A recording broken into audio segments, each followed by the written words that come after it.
पिछले वीक जो मैंने प्रोग्राम किया था उसमें मैंने एक दुआ पढ़ी थी जो मैंने कभी अपने सबसे बड़े बेटे के लिए लिखी थी। तो आज जब मैं वो वैसे ही मेरे सामने से गुजरी उसकी रिकॉर्डिंग, तो उसमें मैंने कुछ थोड़ी सी चेंजिंग करने की कोशिश की है दोबारा से, क्योंकि जिस वक्त ये मैंने कही थी दुआ उस वक्त मेरा एक ही बेटा था, अब माशाल्लाह से 3 है। तो अब उसमें तीनों के लिए होना चाहिए। जो मैंने पिछले हफ्ते ही पढ़ी थी वो कुछ इस तरह से थी कि दुआ की सूरत में उसकी खातिर जो मेरे होंठों से लफ्ज निकले, जो मेरी आंखों से अश्क निकले, उन्हीं के बदले में ए खुदाया तू जब भी उसका नसीब लिखना, उरूज लिखना, कमाल लिखना,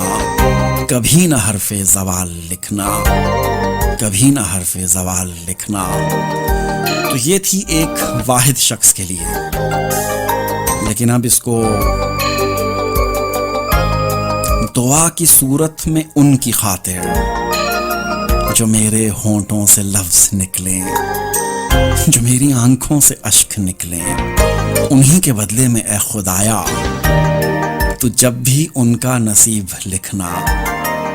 उरूज लिखना, कमाल लिखना, कभी ना हरफे ज़वाल लिखना,